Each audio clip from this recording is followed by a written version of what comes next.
بس اتنا سا کہوں گا کہ جس کسی انسان کو اس کی روح کے ذریعے بلانا ہو تو اس کے لیے صرف یہ عمل آپ پڑھ لیں۔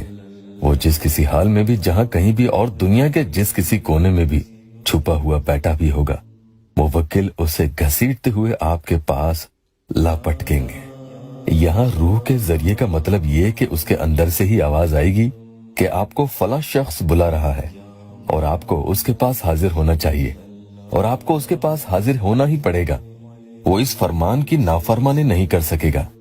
انشاءاللہ پھر ایسے میں وہ جتنی بھی تاخیر کرے گا تو اسے اس میں بے چینی ہونے لگے گی، دل گھبرائے گا، کسی حال وہ خود کے قابو میں نہ رہ سکے گا، اس کا کلیجہ اچاٹ کھائے گا، دل کچھ کہے گا اور دماغ کچھ کہے گا، اندر سے کچھ بھی نارمل نہیں ہوگا، بس کہیں سکون نہیں اور نہ ہی من کا لگنا۔ ایسی عجیب طبیعت اس میں ہونے لگتی ہے۔ قل هو اللہ احد اللہ الصمد کا یہ وظیفہ ہے، اور اس عمل کے موکل جب اپنے مقام سے اس کے مقام تک پہنچ جاتے ہیں، اور اس میں سیکنڈز بھی زیادہ لگتے ہیں، یعنی جب بھی آپ یہ حکم دو گے کہ اے فلاں شخص حاضر ہو جاؤ، تو پھر مجال ہے کسی مخلوق کی کہ وہ ان موکل کو اللہ کے حکم کو پورا کرنے میں روک دے۔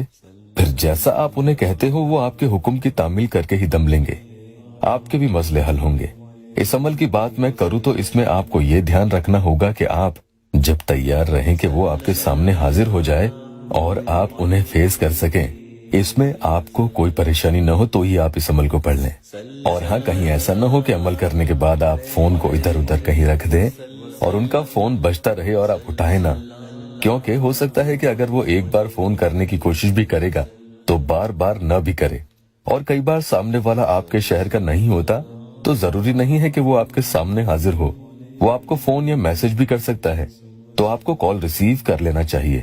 کہیں کال مس ہوا تو بات نہیں بن پائے گی، لیکن کال اٹھا کر بھی آپ ان کے کسی بات کے لیے پیچھے نہیں پڑیں گے کہ کہیں آپ فون اٹھاتے ہی کہہ دے کہ بتاؤ مجھ سے کب شادی کرو گے۔ نہیں، ایسا نہیں کہنا ہے، بلکہ انتظار کریں وہ خود کیا کہتا ہے، اور اندر سے خود پر قابو رکھیں۔ خوشی کے مارے جذباتوں میں بہہ کر اپنی کمزوری نہیں دکھانی ہے کہ جلد بازی میں محبت کا اظہار آپ ہی اس کے سامنے کر دیں۔ دھیان رکھنا، باوضو ہو کر آپ کو یہ وظیفہ کر لینا ہوگا۔ وقت کی اس میں کوئی قید نہیں ہے، دن میں، رات میں، کبھی بھی کسی بھی وقت کر لیں۔ ناپاکی کے دنوں میں قطعی آپ اسے نہیں پڑھیں گے۔ سکون سے کہیں بیٹھ جائیں، موبائل میں تصویر اس میں آپ کو چاہیے ہوگی، اسے دیکھتے ہوئے آپ یہ عمل پڑھ لیں گے۔ چاہیں تو عمل روزانہ کر لیں۔ اعوذ باللہ من الشیطان الرجیم، بسم اللہ الرحمن الرحیم ایک مرتبہ پڑھنا ہوگا۔ اس کے بعد قل هو اللہ احد، محبت مطیع و حاضر، فلاں اللہ الصمد۔ اس میں آپ کو فلاں کی جگہ اس انسان کا نام لے لینا ہے، لیکن اس کی تصویر کو بھی بیچ بیچ میں دیکھتے ہوئے جانا ہے۔ مطیع یعنی آپ کا فرما بردار بن بیٹھے گا اور اپنی روح اور جسم کے ساتھ آپ کے سامنے کھڑا ہوگا۔ اس طرح سے آپ کو 41 ٹائمز یعنی 41 مرتبہ یہ پڑھ لینا ہوگا، اور اس کے بعد اللہ سے خوب دعا بھی کرنی ہے۔ انشاءاللہ مطلوب کی فوراً حاضری ہوگی۔